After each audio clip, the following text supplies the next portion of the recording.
Thanks, everybody, for joining us tonight. We are so pleased to have the Emmy winning artist, filmmaker, Disney Imagineer, Tim Landry, from the documentary Shoveling Pixie Dust, a memoir, which covers his entire working career from film school through retirement. Welcome, Tim. Hi, Annette. Good to be here.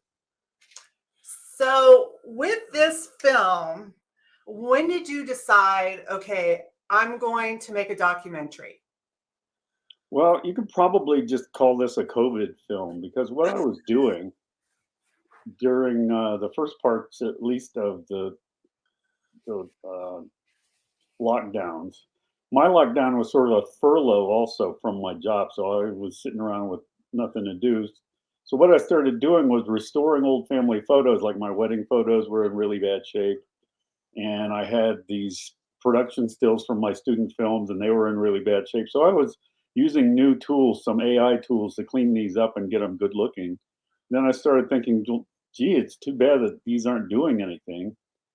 And so I finally decided to do a documentary about the making of my old student film when I started out many, many years ago. And then one thing led to another, and I ended up stretching it out to my whole career. And what I did was I just wrote it all down as a narrative, basically wrote the narration, and it came out to about 25 pages of single spaced.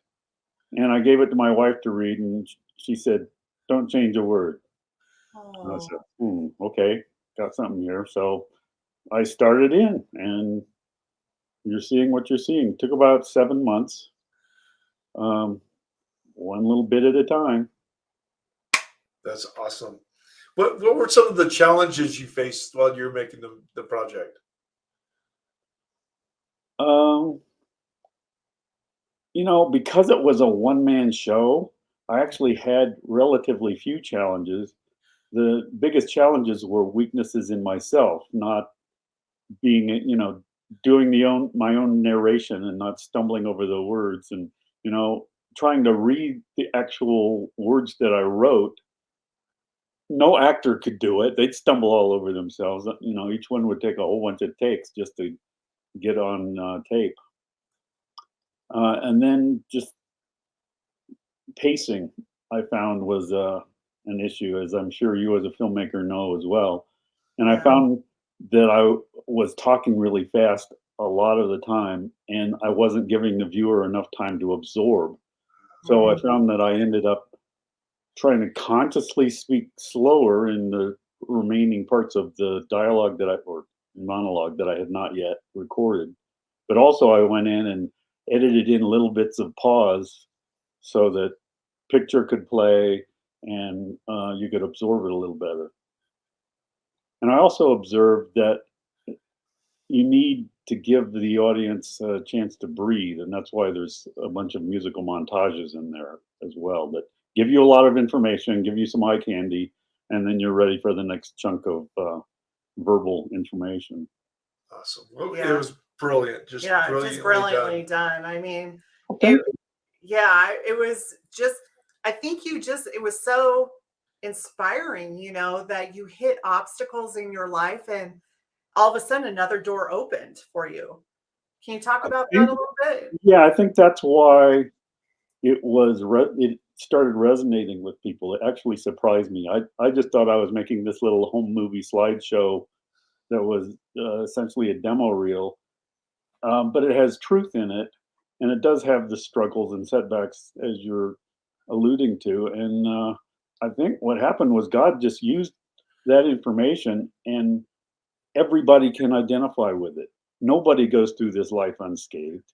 People see themselves in there, even though it's this weirdo guy from California that worked on some strange jobs. They see themselves in it somehow, and I just think that's delightful. Yesterday, for instance, it played in Nigeria. What? That is great. There's stuff in there. In I watch it and cringe a little bit because there's jargon and terms and institutions that are really Hollywood centered that I don't really expect anybody to get, and yet it's playing around the world. It's gotten a couple of awards in Ukraine, for crying out loud. Wow. So it's really interesting to see people's reactions, and I hope God keeps moving it out there so that people get the message that He's in control and He takes care of things. He's just guiding you. Yep. You're Yep. following along. But one of Yeah. the things that we're very proud of is the reach that our festival has. We'll probably have viewers from at least 40 to 45 countries that watch our films. Amazing. And obviously, yours will be one of the ones that gained some viewership from all around the world, and people will look at your trailer and jump in on it. And it just captures people right away. So it's a story that we're so pleased you brought it into our festival because it really is a powerful story. Well, great. I'm glad to hear you say that. So what? Oh, go ahead, Tim. No, go ahead and ask. Oh, what are some things, things that aspiring filmmakers, what do you want to share with them? With your experience throughout your life, but then also making this film, what are some knowledge, little pearls of Tidbits. wisdom? Yeah.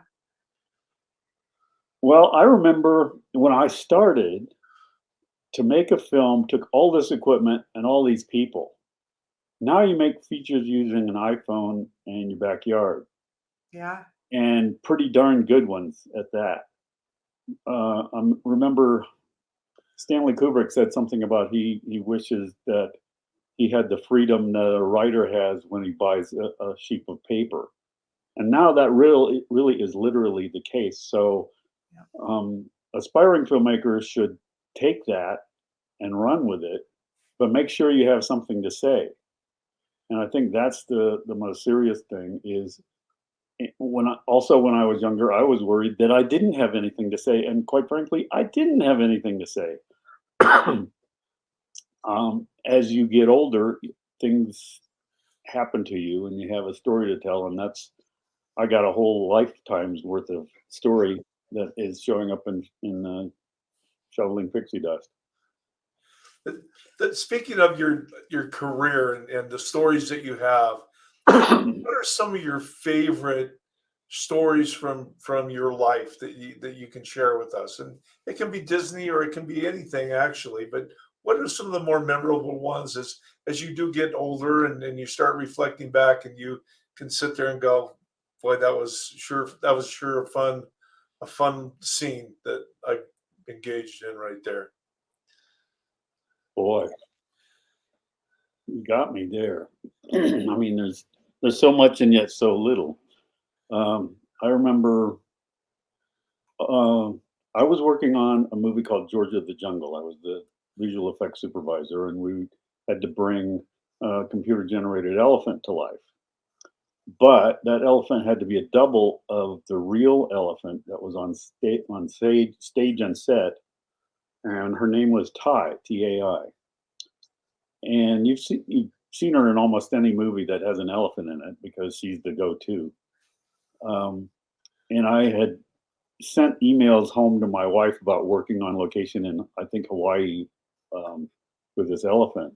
And at one point I got to touch the elephant and I wrote home that Ty's skin was so soft. You'd never think that it was so soft. It looks so rough. And my wife said, "Who's Ty?" He was automatically jealous of an elephant. A quick clarifier on that one. That's great. That's great. Oh my! I just, are you going to do any more projects, or is this it for you?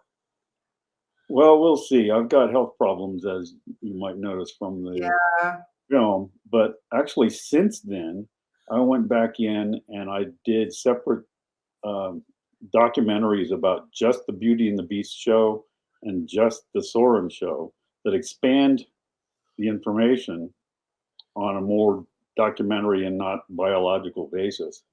Oh, can you share a little bit of that? Touch upon both of those? In terms of what? What you're gonna cut, like with Beauty and the Beast? Well, what I wanted to do was, because the Walt Disney Company is kind of in a tough spot these days, Mhm. I wanted to share a bit of what it was like as an Imagineer in what I consider the last of the golden age of Imagineering. Most of the great folks are gone. So I Yeah. just wanted to show what it was like to put together a show. And so I go through scene by scene and show what building Beauty and the Beast was like. Oh, that'd be fantastic. And then what about Soren? Same thing. Okay. And because they're more recent, it's a whole lot easier to dig up materials for them. And I talked to one of my coworkers on Soren, and she got me a half a terabyte worth of materials that I was able to put together. A lot Oh, of it's garbage because it's just folks shooting stuff with their phone, but it was still, there were some gems in there. Yeah. it's just digging through it. Right. The unfortunate thing about these is that uh, because of non-disclosure stuff, I can't really share them publicly, but I can share them privately. Oh, okay. Right, right. Oh, that's too That's- bad because we would love to see Oh, them. yeah. I'll send you a link. Oh, Okay, you're good awesome, deal. Tim. Thank you. No We would problem. thoroughly love that. Now, where can people find more information out about your film, other than the film festivals and obviously the folks here watching it might want to spread the word in the 14 days that they have, but if they can't get it there, where can they find you?